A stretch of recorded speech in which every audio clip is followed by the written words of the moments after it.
Luigi Mangione situation is a perfect example as to why the American government wants to ban TikTok. Listen, see, after Luigi Mangione allegedly, a healthcare CEO in broad daylight, people say, yes, the American government said, are y'all sick?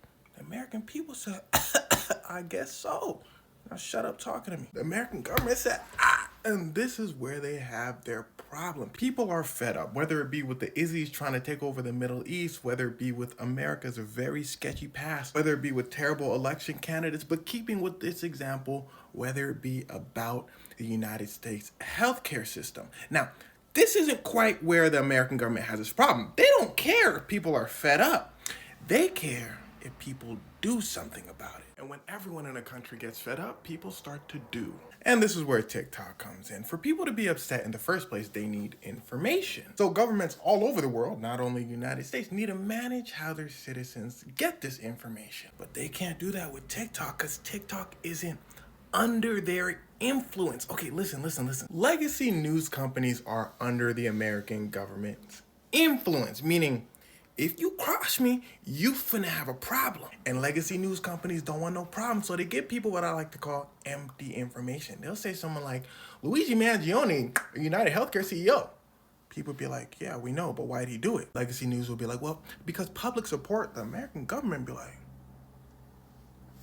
legacy news would be like, public support for the man that United Healthcare CEO is up. Now on to Jeff with the weather. But see, with TikTok, there's a lot more unfiltered information. You understand the whys of why things happen. The American government can't rear its head and put the influence on, because TikTok would just be like, what? I know what you're thinking. Well, what about other social media platforms like YouTube, Facebook? Are they under America's sphere of influence? And the answer is yes. And here's where things start to get wicked. Now, according to Facebook/Instagram's owner, Dominican Mark, during COVID-19, he was hit up by many government agencies telling him to take certain posts down. Now, according to him, he said, no, we're not going to take them down. Now, listen to the next part closely, because this is a perfect example of being in a sphere of influence. Because according to Mark, what happens next is the American government said, oh, okay, bet.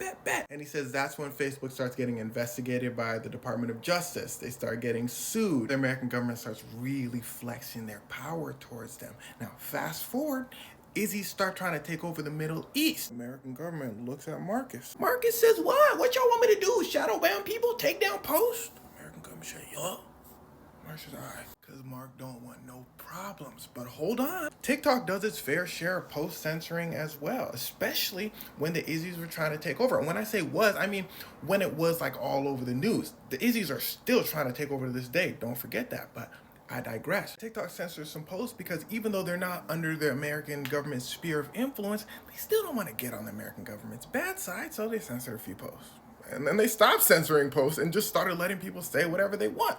The American government said, hey, yo, no, you can't do that. TikTok said, well, we make money doing it, so we just want to do it anyway. And just like what happened to Facebook and Instagram, that's when the problems start. American government said, hey, TikTok, sell your company to America. TikTok said, hell no. And that's why the American government say, you're banned, stupid. Basically, think of it like this. The American government is like a parent, a dad. Legacy media is this little boy, it's this little son gonna do everything the dad says. Social medias, American social medias, had a little problem with the dad at first, but now they cool. Now they listen to the dad. TikTok lives in China. TikTok too far from home to listen to Pops. Pops call TikTok up. TikTok come home. TikTok be like, no, Pops, I go to the club. I do what I want now. So then Pops tries to ban TikTok's son from the household.